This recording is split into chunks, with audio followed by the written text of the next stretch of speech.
तो हेलो दोस्तों, तो चलिए दोस्तों आज हम आपके साथ फिर से एक नए वीडियो के साथ हाजिर हैं और इस वीडियो में हम प्रीवियस ईयर जो पेपर हैं उसके बारे में हम चर्चा करेंगे। जितने भी स्टूडेंट हैं एमपी टेट वर्ग 3 का जो एग्जाम देने वाले हैं, तो उनके लिए यहाँ पे ये वीडियो होने वाला है। एमपी टेट वर्ग 3 के एग्जाम की जो पात्रता परीक्षा है उसका प्रीवियस ईयर पेपर जो 2022 का प्रीवियस ईयर पेपर है उसको हम यहाँ पे चर्चा करने वाले हैं। तो ठीक है दोस्तों, जी पेपर फर्स्ट की चर्चा करूंगा और भी पेपर अपन देखेंगे और पूरा अच्छे से कितने प्रश्न आ रहे हैं उस हिसाब से अपन देखते हुए चलेंगे और पूरा टारगेट अपन बनाते हुए चलेंगे। ठीक है दोस्तों, तो चलिए बिना देरी करते हुए आगे बढ़ते हैं और देखते हैं आज की इस वीडियो को। ठीक है, इन प्रश्नों को। ठीक है दोस्तों, चलिए फिर स्टार्ट करते हैं।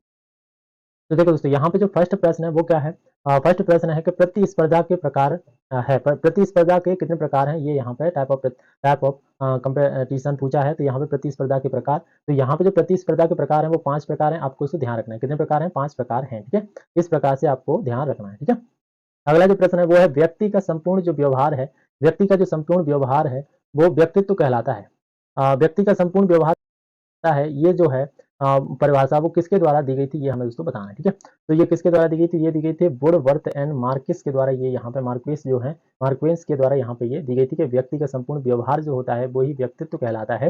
व्यवहार से ही पता चलता है कि किस प्रकार का व्यक्ति है। ठीक है दोस्तों, चलिए नेक्स्ट हम जो है उसे देख लेते हैं। यहाँ पे है कि मनोविज्ञान का शाब्दिक अर्थ है। मनोविज्ञान जो है उसका शाब्दिक अर्थ क्या है?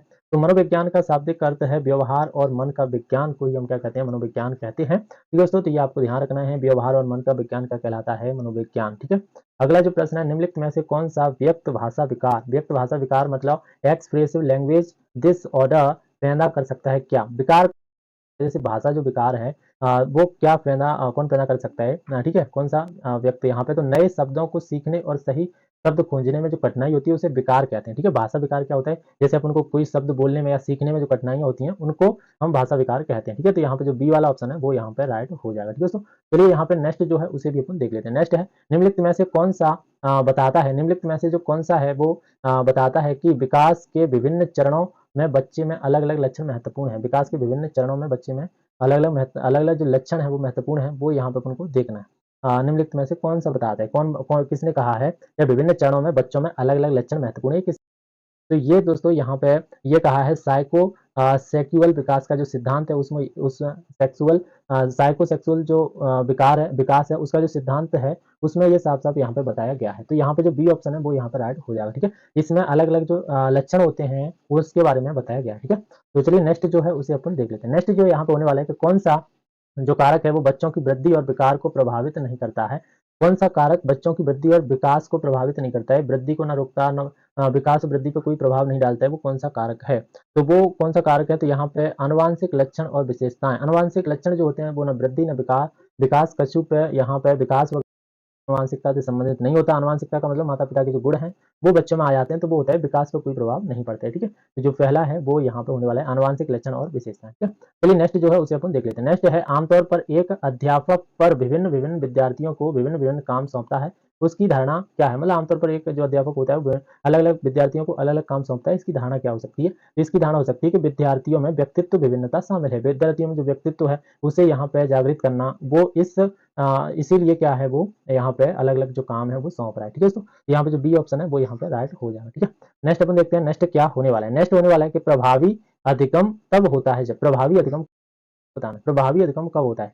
जब यहाँ पे देखो प्रभावी अधिगम कब होता है? जब शिक्षक सख्त होते हैं नहीं, तो यहाँ पे छात्र सीखने के लिए तैयार होते हैं, तो यहाँ पे प्रभावी अधिगम होता है। ये बी वाला जो है वो राइट हो जाएगा। ठीक है, छात्र सीखने के लिए क्या होते हैं? तैयार होते हैं, तो वो क्या कहलाते हैं? प्रभावी अधिगम। ठीक है, ये प्रीवियस ईयर में पूछे गए प्रश्न है, तो इसलिए आपको इनको ध्यान से पढ़ के जाना है। ठीक है, मनोवृत्ति निम्नलिखित में से किस घटक द्वारा निर्मित होती है? मनोवृत्ति जो है वो किस घटक द्वारा निर्मित होती है, हमें बताना है। पूर्व धारणा, रूढ़ि, मनोविज्ञान या पूर्व धारणा और रूढ़ि दोनों क्या हो सकता है? तो यहाँ पे पूर्व धारणा और रूढ़ि दोनों से ही यहाँ पे मनोवृत्ति का संबंध है। तो यहाँ पे जो ये है पूर्व धारणा और रूढ़ि दोनों, यहाँ पे डी ऑप्शन जो है वो हो जाएगा। ठीक है दोस्तों, तो चलिए नेक्स्ट जो है उसे अपन देख लेते हैं। नेक्स्ट यहाँ पे होने वाला है एक शिक्षक ने जो विद्यार्थी है, एक शिक्षक ने शिक्षार्थियों को हल करने के लिए कक्षा में एक समस्या या प्रॉब्लम दी। उन्होंने देखा कि एक बच्चे पी ने इसे बहुत आसानी से हल कर दिया। शिक्षक को क्या करना चाहिए? ठीक है, तो ये यहाँ पे बताना है। तो पी की सराहना करनी चाहिए, या पी बच्चों को पी जितनी जल्दी समस्या का समाधान करने के लिए कहे, या पी के लिए समस्या की जटिलता बढ़ाएं। तो जिसने वो काम सॉल्व कर दिया तो उसे उससे नेक्स्ट टारगेट देना चाहिए। तो पी की जो समस्या की जटिलता है उसे बढ़ाना चाहिए। ठीक है दोस्तों, चलिए नेक्स्ट जो है उसे अपन देख लेते हैं। नेक्स्ट है मौजूदा किशोर न्याय यानी बालकों की देख रेख और संरक्षण अधिनियम 1 जनवरी से लागू हुआ था। 1 जनवरी कब से लागू हुआ था? बच्चों की देख रेख अधिनियम जो है वो 1 जनवरी कब से लागू हुआ था? 1 जनवरी 2016 है उसमें ये लागू हुआ था, ये आपको ध्यान रखना है, ठीक है। चलिए जो नेक्स्ट है उसे अपन देख लेते हैं। नेक्स्ट जो यहाँ पे है वो है कि यहाँ पे कुछ दिए गए हैं कि निम्नलिखित में से कौन सा कथन जो है वो सत्य है, सत्य नहीं है, ये यहाँ पे बताया गया कौन सा कथन जो है वो सत्य नहीं है। तो एकीकरण शिक्षा के उद्देश्य के विकलांग बच्चों के पृथककरण को रोकने का आह्वान करता है। एकीकरण जो है वो शिक्षा के उद्देश्य से विकलांग बच्चों के पृथककरण को रोकने का आह्वान करता है। नंबर 2 है समावेशन शिक्षा के उद्देश्य बच्चों के पृथककरण को रोकने का आह्वान करता है। सही जो है वो उसे चुनना है हमें, ठीक है। तो यहाँ पे ना तो यहाँ पे उद्देश्य विकलांग बच्चों को पृथककरण रोकने का आह्वान ये नहीं है, इस ये भी नहीं है, और यहाँ पे समावेशी शिक्षा के उद्देश्य को रोकने का आह्वान करते हैं, ये भी नहीं है, ठीक है। तो ये दोनों नहीं होंगे, आपने अगर पढ़ा हो तो ये दोनों नहीं होंगे, ठीक है। तो यहाँ पे जो ऑप्शन डी है वो यहाँ पे राइट हो जाएगा, ना तो एक है ना ही दो यहाँ पे है, ठीक है। चलिए नेक्स्ट जो है उसे अपन देख लेते हैं। नेक्स्ट यहाँ पे होने वाले निम्नलिखित में से कौन से कारक स्कूल में कम उपलब्धि प्राप्त करने वालों के प्रदर्शन में गिरावट का कारण है। तो यहाँ पे दिया माता पिता द्वारा प्रदर्शन के दबाव, स्कूल से अपेक्षा की अधिकता, या एक ही जैसी स्कूल की गतिविधियां, या टीवी के कारण विचलन। मतलब कौन है जो बच्चों को क्या है स्कूल जो है वो जाने से रोकता है, या स्कूल में कम उपलब्धि प्राप्त करने के कौन कौन से कारण है यहाँ पे, टीवी के कारण, या एक ही जैसी स्कूल की गतिविधियां, या स्कूल में अपेक्षा की अधिकता, या माता पिता द्वारा प्रदर्शन के लिए दबाव। तो यहाँ पे ऑप्शन दिया है एक और, केवल एक और दो, केवल तीन और चार, केवल एक दो और चार, ठीक है। तो यहाँ पे जे एक दो तीन चार, ये सभी जो है ना वो यहाँ पे हो जाएंगे। एक तो माता पिता का जो प्रदर्शन के लिए दबाव होता है उस वजह से नहीं जाते, या स्कूल की अपेक्षा की अधिकता, ठीक है। तो उस वजह से भी टीवी स्कूल में एक ही जैसी जो गतिविधियां होती हैं उस वजह से भी नहीं आते, टीवी के कारण भी बच्चे विचलित हो जाते हैं। तो यहाँ पे चौथा है वो यहाँ पे करेक्ट हो जाएगा, ठीक है। तो चलिए नेक्स्ट जो है उसे अपन देख लेते हैं। नेक्स्ट आमतौर पर मनुष्यों के पास होता है, क्या होता है आमतौर पर मनुष्यों के पास? तो यहाँ पर प्रत्येक कोशिका में 40 गुणसूत्र, 40 ही होगा, ठीक है। यहाँ पे 23 गुणसूत्र होते नहीं है, 23 जोड़े गुणसूत्र होते हैं ना, 40 जोड़े होते हैं, 23 जोड़े होते हैं, ठीक है। और महिला और पुरुषों में अंडाणु ये तो होते नहीं, ये तो गलत है। महिला में अंडाणु, पुरुषों में शुक्राणु होते हैं। तो जो पहला है वो यहाँ पे करेक्ट हो जाएगा कि प्रत्येक कोशिका में 40 गुणसूत्र होते हैं, ठीक है। चलिए नेक्स्ट जो है उसे अपन देख लेते हैं, ठीक है। नेक्स्ट क्या है तो सुनो, पियाजे के अनुसार जैसे जैसे बच्चा जो बड़ा होता है उसके स्कीमा पर क्या असर पड़ता है, उसका जो स्कीमा है उस पर क्या असर पड़ता है जैसे जैसे बच्चा बड़ा होता है, ठीक है। उसके स्कीमा पर क्या असर पड़ता है, ठीक है। तो यहाँ पे जो है स्कीमा पर क्या असर पड़ता है, तो स्कीमा जो है वो असंख्य और विस्तृत हो जाता है, ये हमें ध्यान रखना है, ठीक है। बच्चा जब बड़ा होता है तो उसका जो स्कीमा है वो असंख्य और विस्तृत हो जाता है, बड़ा हो जाता है, ठीक है। चलिए नेक्स्ट जो है उसे अपन देख लेते हैं। नेक्स्ट यहाँ पे होने वाले पियाजे के अनुसार एक बच्चे की मूर्त संक्रियात्मक अवस्था कब से कब तक होती है, हमें बताना है। मूर्त संक्रियात्मक अवस्था, ये अगर आपने पढ़े हैं तो यहाँ पे मूर्त संक्रियात्मक अवस्था, यहाँ पे ये अवस्थाएं होती हैं, ठीक है। तो मूर्त संक्रियात्मक अवस्था कितने वर्ष से कितने वर्ष तक होती है, तो वो होती है 7 से 11 वर्ष तक मूर्त संक्रियात्मक अवस्था होती है, आपको ध्यान रखना है, ठीक है। चलिए नेक्स्ट जो है उसे अपन देख लेते हैं। नेक्स्ट है थार्नडाइक द्वारा दिए गए अभ्यास के नियम के तहत अपयोग का नियम कहलाता है कि जब एक स्थिति और प्रतिक्रिया के बीच एक परिवर्तन नियम बन जाता है और संतोषजनक अवस्था उत्पन्न हो जाती है तो उस संयोग की शक्ति क्या कहलाती है, ठीक है। यानी जब एक स्थिति जो होती है वो क्या हो जाती है, जब एक स्थिति प्रतिक्रिया के बीच जाती है, प्रतिक्रिया के बीच क्या बन जाती है, परिवर्तनशील बन जाती है, तो और संतोषजनक अवस्था उत्पन्न हो जाती है, तो उस संयोग को क्या कहते हैं हम, तो उस संयोग की शक्ति जो है वो शक्ति क्या होती है, बढ़ जाती है, क्या होती है, बढ़ जाती है, आपको ये ध्यान रखना है, ठीक है। संतोषजनक अवस्था उत्पन्न हो जाती है और उसकी जो शक्ति है उसके संयोग की शक्ति बढ़ जाती है, ठीक है। अगला है निम्न में से कौन सा जो गुण है वो प्रगतिशील शिक्षा में प्रगतिशील जो शिक्षा है, ठीक है, प्रगतिशील शिक्षा में विद्यार्थियों की विशेषताएं नहीं है, ये हमें दोस्तों बताना है। मतलब कौन से गुण प्रगतिशील शिक्षा में विद्यार्थियों की विशेषता नहीं है, तो प्रत्येक स्कूल को एक गतिविधि कार्यक्रम अपनाना चाहिए, ये भी नहीं होगा। प्रत्येक स्कूल को इस धारणा पर कार्य करना चाहिए कि शिक्षा एक ऐसी चीज है जिसे बाहर बच्चे पर नहीं थोपा जाना चाहिए, बल्कि बच्चे के भीतर से छिपी संभावनाओं को सामने लाना चाहिए, ठीक है। प्रत्येक स्कूल को व्यक्तिगत मूल्य की लोकतांत्रिक अवधारणा में विश्वास करना चाहिए, या प्रत्येक स्कूल में सभी छात्रों के लिए मानक निर्देश और मूल्यांकन होना चाहिए। तो ये हमारा जो है ना डी वाला वो यहाँ पे राइट हो जाएगा। प्रत्येक स्कूल में सभी छात्रों के लिए क्या होना चाहिए, मानक निर्देश, नियम बनाने चाहिए और मूल्यांकन होना चाहिए नियम के तहत, ठीक है। तो ये हमें ध्यान रखना, ठीक है। अगला है निम्नलिखित में से किस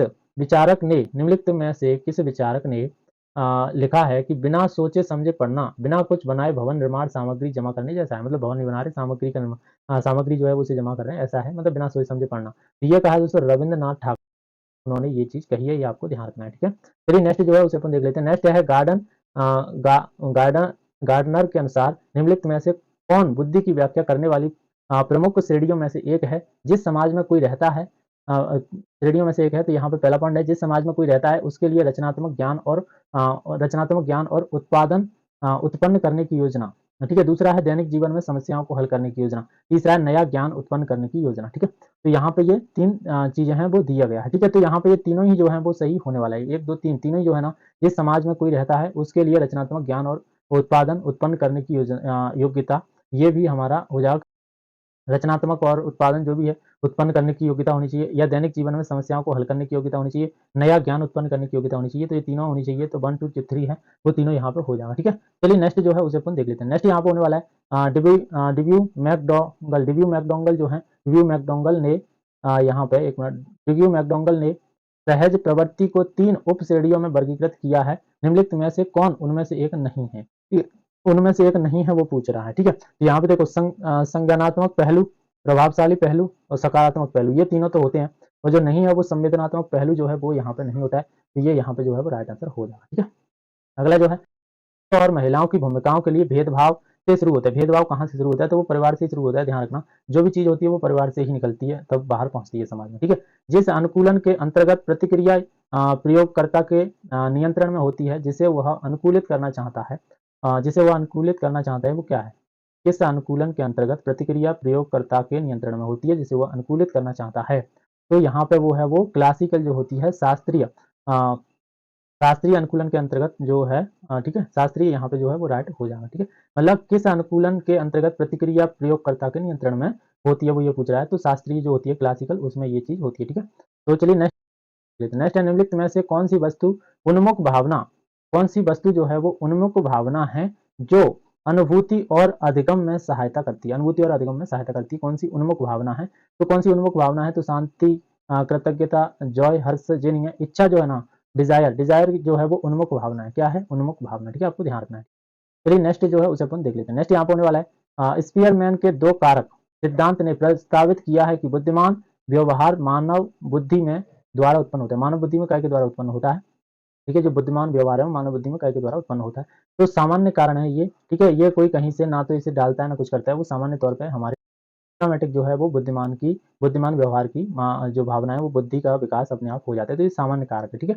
ध्यान रखना है। ठीक है। अगला जो है नेक्स्ट देखना है, शिक्षा की सबसे महत्वपूर्ण विशेषता क्या है? ये हमें दोस्तों देखना है। शिक्षा की सबसे महत्वपूर्ण जो है वो विशेषता हमें देखना है। ठीक है। तो क्या है? तो यहाँ पे है, उसके विषय में गहन ज्ञान होना चाहिए, या शिक्षक के तरीके, या नैतिकता, व्यक्तिगत। तो शिक्षण के तरीके आपको ज्यादा महत्वपूर्ण रखते हैं, कि टीचिंग आप करा रहे हैं वो किस मेथड से करा रहे हैं, अलग अलग तरीके हो सकते हैं। तो वो सबसे महत्वपूर्ण विशेषता है। ठीक है। अगला जो होने वाला है वो होने वाला है कि अभ्यर्थी लक्ष्य और हस्तक्षेप करने वाली रुकावटों के बीच आंशिक संबंध बोध कहलाता है। क्या मतलब? विद्यार्थी लक्ष्य और हस्तक्षेप करने वाली रुकावटों के बीच जो आकस्मिक संबंध है वो क्या कहलाता है? दृष्टि जो है वो यहाँ पे कहलाता है। ठीक है। इनसाइट। ठीक है। चलिए नेक्स्ट जो है उसे अपन देख लेते हैं। नेक्स्ट यहाँ पे होने वाला है, बताइए HIV का अर्थ क्या है? HIV का फुल फॉर्म पूछा है। HIV का फुल फॉर्म क्या है? तो वो human immunodeficiency virus, human immunodeficiency जो वायरस है वो यहाँ पे इसका फुल फॉर्म होता है। ये आपको दोस्तों ध्यान रखना है। ठीक है। चलिए नेक्स्ट जो है उसे अपन देख लेते हैं। नेक्स्ट यहाँ पे होने वाला है, इनमें से किसका अर्थ शरीर के किसी भाग विशेष या अंग की अनुपस्थिति अथवा शरीर के किसी भाग की कार्य क्षमता में कमी से है? कार्य क्षमता में कमी से कौन सा है? तो यहाँ पे डिसेबिलिटी है, वो यहाँ पे होगा। असशक्तता यहाँ पे जो है वो यहाँ पे होने वाला है। हैंडीकैप नहीं होगा, क्योंकि यहाँ पे हैंडीकैप अलग होते हैं। यहाँ पे क्या, कोई शरीर का कोई अंग है वो कार्य क्षमता नहीं करने की उसमें क्षमता नहीं है, वो कार्य नहीं करता है, या उसमें कमी है, कार्य क्षमता में क्या है, कमी है, तो वो डिसेबिलिटी कहलाता है, असशक्तता कहलाता है। ठीक है। ये आपको ध्यान रखना है। ठीक है दोस्तों। तो अगर आपको वीडियो अच्छा लगा तो वीडियो को आप लाइक कर सकते हैं। चैनल पर नए हो चैनल को सब्सक्राइब करके रखिए। ऐसे ही और वीडियो हम आपके साथ लेके आते रहेंगे। ठीक है। Thank you, bye bye, take care, धन्यवाद।